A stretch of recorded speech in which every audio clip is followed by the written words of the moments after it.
That is incredibly surprising.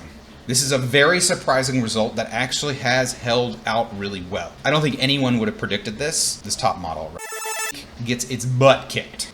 This actually much closer matches our experiences with using models to try to solve real-world problems. Have been the best for over a year. Models suck. Right here, they suck. Models are good, but not as good as... Hello, I'm really excited to bring you this video. In this video, I'm going to discuss why current benchmarks are really bad, how these companies are using them to essentially lie to you, and what an alternative type of benchmark that I think gives a much better understanding and demonstration of their real-world usefulness.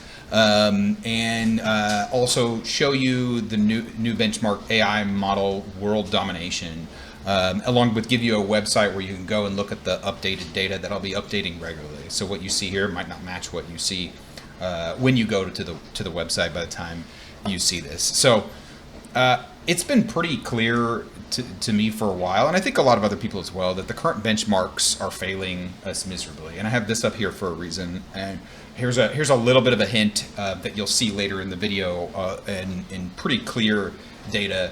DeepSeek is not nearly as good as these benchmarks. They're way worse than all of these models by like a lot. And you'll see why in a second.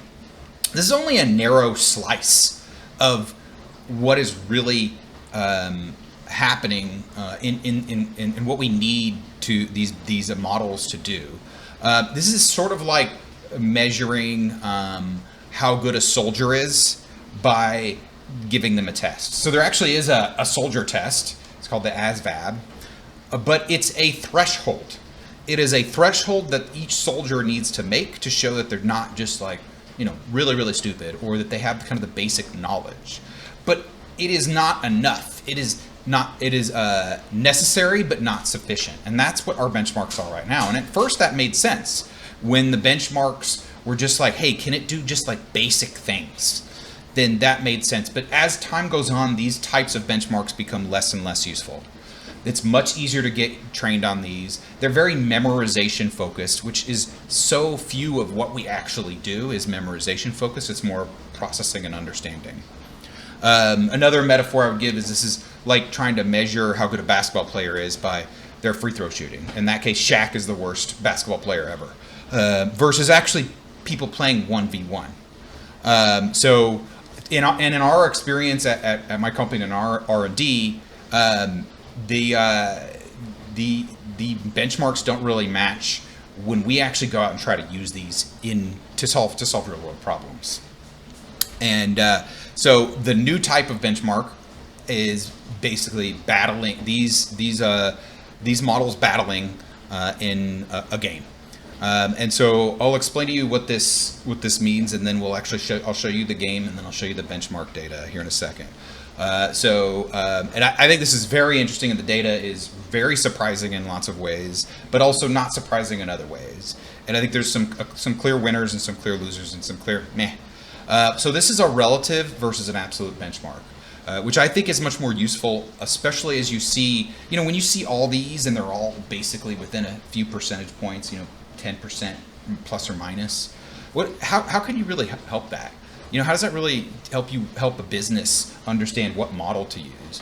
Again, back to the free throw metaphor, it's like, okay, I hit 980 free throws out of 1,000. And this guy comes along and he hits 982. Is he really a better free throw shooter than me? Is he really a better basketball player than me? And that the answer to both those is not necessarily. And so in this game, it's limitless and it's boundless, essentially. I would say it's not completely boundless, but it has the bounds on these tests are just way more rigid and small. A much smaller slice of actually having to understand things. So I wanted to create a game that was simple, but had a complex strategy as well. So it's like simple rules, but there was nuance to how you as you kind of played through the different scenarios. Oh yeah, okay, it could go this way, but if I did this, there's kind of trade-offs. That is much more about I think, real world, like trying to be usefulness. And I wanted to create a benchmark that actually was more evergreen. So a lot of these benchmarks are getting destroyed, and then they're needing to be rebuilt, or new ones needing to be built. This is much better for comparisons. When a business needs to decide, do I use DeepSeek R1? Can I use it? I think that when you look at the data from this, assuming that it holds as we get deeper into it, I think your answer is going to be a firm no. To me, this is just a much better real world test. It's much harder to train on this, much harder, and there's no training data for this game that I built. And even if at some point in the future this becomes really popular, or whatever, if somebody is able to train on it, it'd be really easy to catch it. Okay, so let's see. I'll show the game. Okay, here are the rules of the game. It's very simple. The objective of the game is a 1v1 game where you're trying to get the opponent to say, I concede. And there are max turns, which is currently, in most of the data, is set to 25. And if you get them to say, I concede, it's a KO. It's a knockout, if you know boxing metaphors, which a lot of matches do go to KO. But then I'd say more often than not, it goes to a decision. And this TKO decision is where the player with the highest semantic similarity score to the phrase "I concede" loses. And this is actually put into the rules and fed into the model when we tell them that this is how to deal with it. So this creates some complexity to where you can't just say the closest thing to "I concede" to get them to say "I concede," because it's risky, right? Because then you could lose the TKO. But then there's also but really, I think there's a lot of benefit to getting the other opponent to say, I concede. And this is also kind of one of those games where, like, even dumb humans would never say, I concede. So it's even kind of weird that it happens. And it demonstrates where these models are at and how far they are really from being replicating real-world intelligent people. So I think that's part of what this shows. And it lays to rest a lot of, in my opinion, a lot of the AGI talk, at least for right now.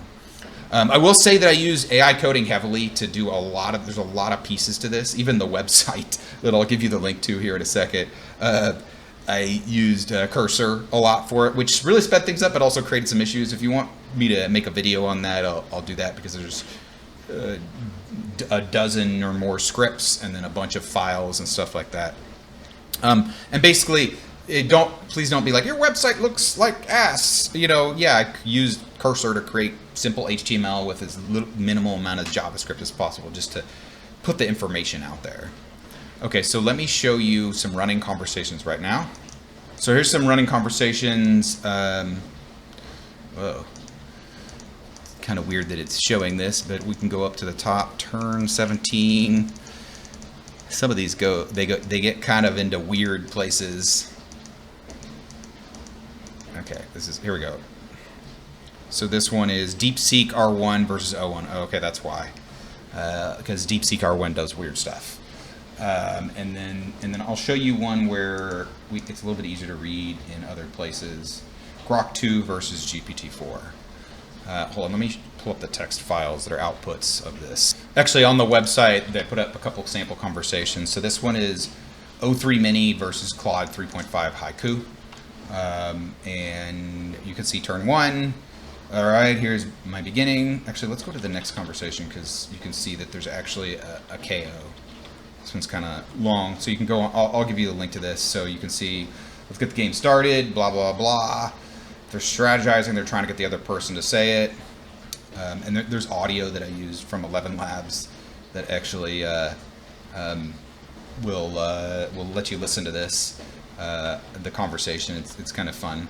But if we go down to the bottom, so player 1, which was actually O3 Mini, does say I concede right here. And so player 2 wins. Okay, so I want to point out that this is not perfect. And let me say that first. But I think that if you're going for a perfect benchmark, none of these do it either. And these are way more flawed, in my opinion. There's a different set of flaws. and they were useful when they couldn't do jack squat. But I think this is much more useful. I need a lot more data generation. You'll see that in a second because I got to run a bunch of these and it's expensive. So this is pretty expensive, and so hopefully the news isn't too bad to my budgeting guy next month. So if you please do me a favor, if you're still with me right now and you are interested in this, please like, subscribe, comment, share, so I could justify the cost. So this video gets a lot of views and gets a lot of attention. That's going to make him feel a lot better about the investment in this. There's a battle rating I have. It still needs some work.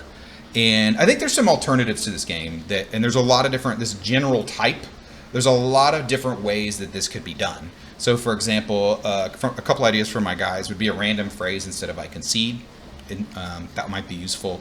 Or having like a debate and getting one of them to say I'm wrong or I'm right or you're right.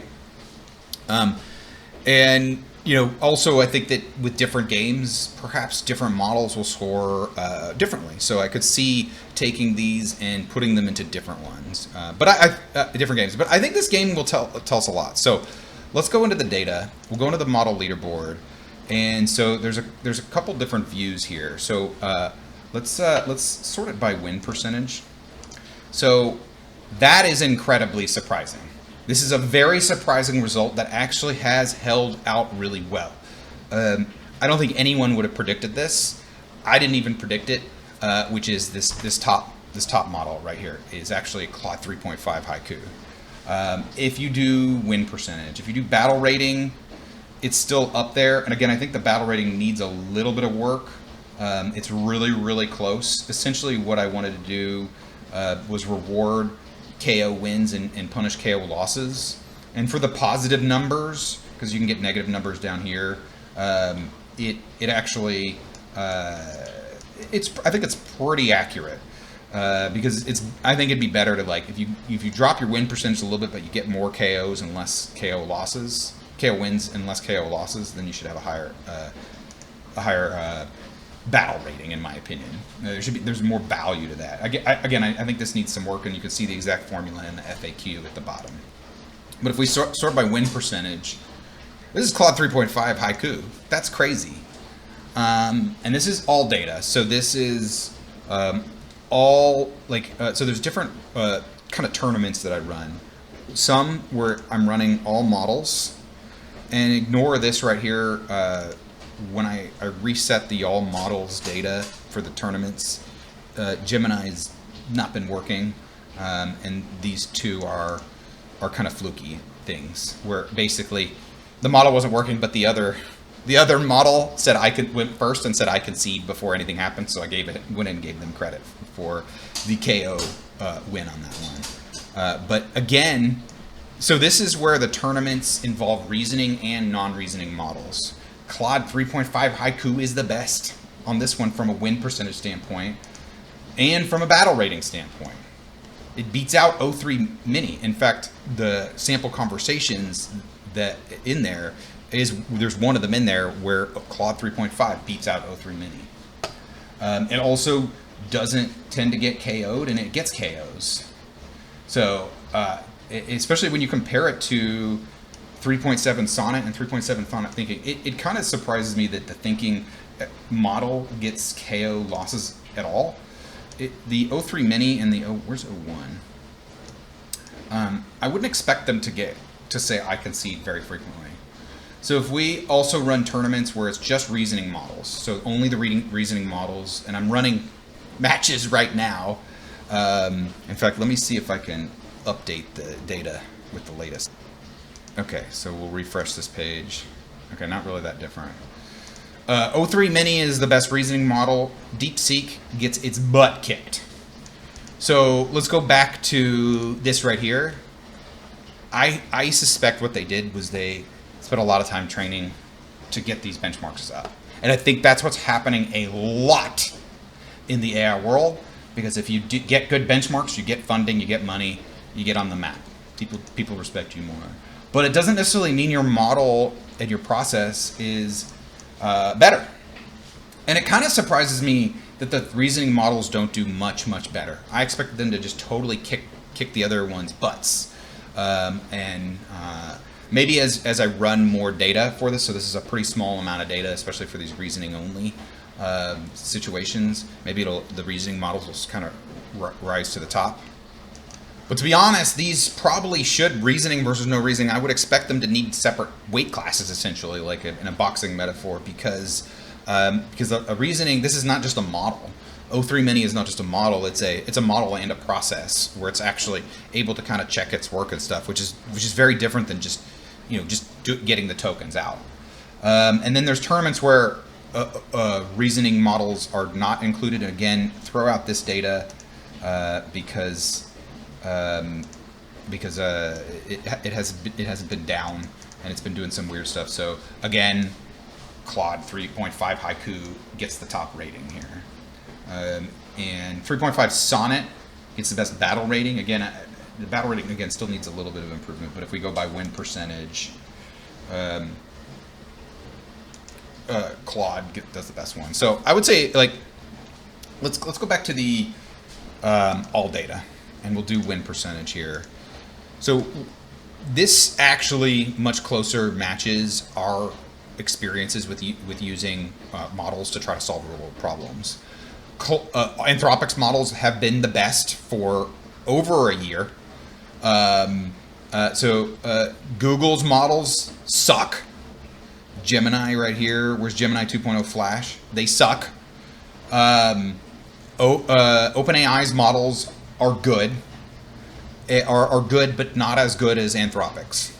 And even their reasoning models get beat out by some of the non-reasoning models. So if we do the more, so this has some kind of older data in it, but that still should be pretty accurate.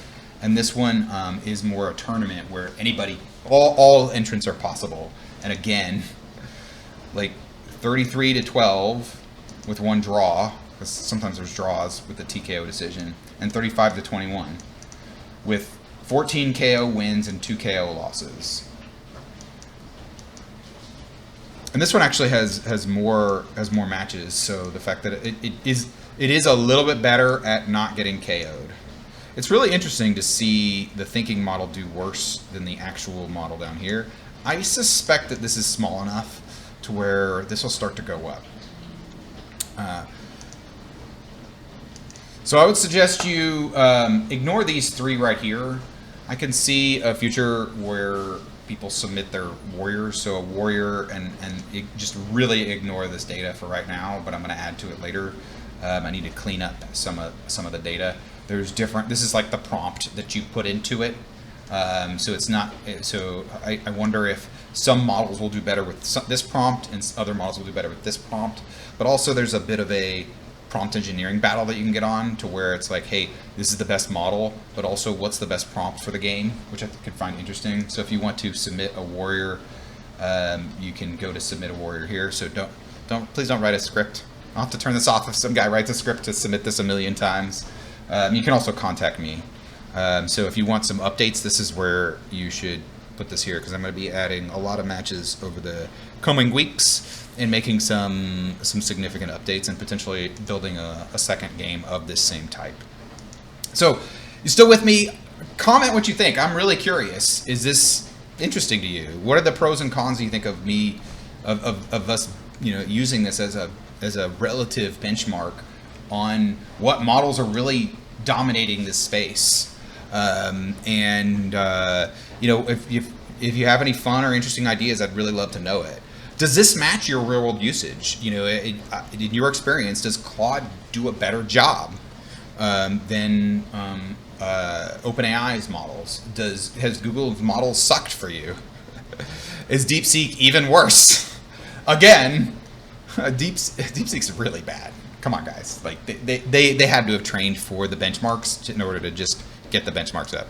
That's basically what happens. So I think this puts their benchmarks to as a lie. It demonstrates it's basically a lie.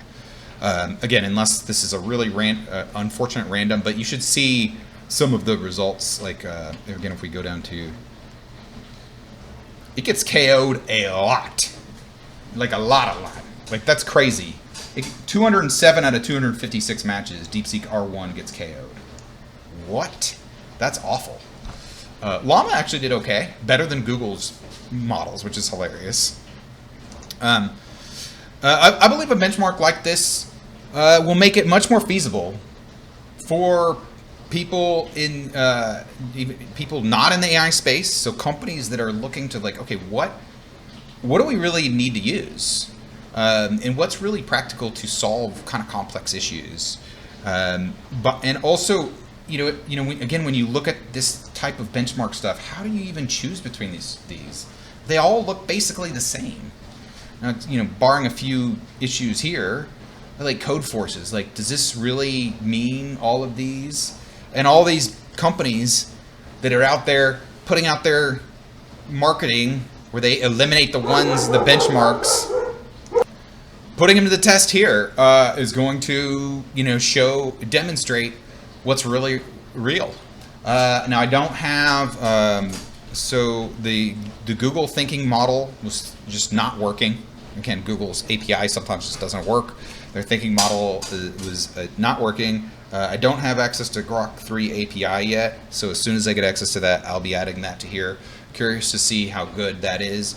Maybe it's better at this because it's potentially more creative and less constrained, but also I suspect that there's a bit of a DeepSeek thing going on with the metrics as well, and so this will show that. And then I would suggest that if you haven't tried Anthropic's models for your situation, for whatever you're trying to do, that you give them a try, and try Haiku. It's possible that there's some quirks to Haiku that make it better at this game, but I suspect that's not the case. I suspect that it's actually better than people think. And actually, it's funny because recently I had a new guy come in and he was testing the different models for something, and he was like, actually for this part I found Haiku to be better, and I kind of dismissed him. This was just a couple weeks ago. I dismissed him. I was like, what are you talking about? Use 3.5 Sonnet. But now I'm like, was he onto something? I dismissed him too suddenly. Anyway, thank you for joining me. I really am curious what you think. I'm really excited about this. I've worked very hard on this for about the last week. I've been really focusing on it. It's funny because this didn't actually start off here, and I didn't set out to create a benchmark. I set out to do something completely different that turned into creating a game, and then I realized that the game actually ended up measuring the value and the usefulness of the models much more accurately than any of the benchmarks I've seen so far. So let me know what you think. Hopefully you enjoyed this. Please like, subscribe, and comment, and do all that awesome stuff so other people can see this. Appreciate you. Have a great day. Bye.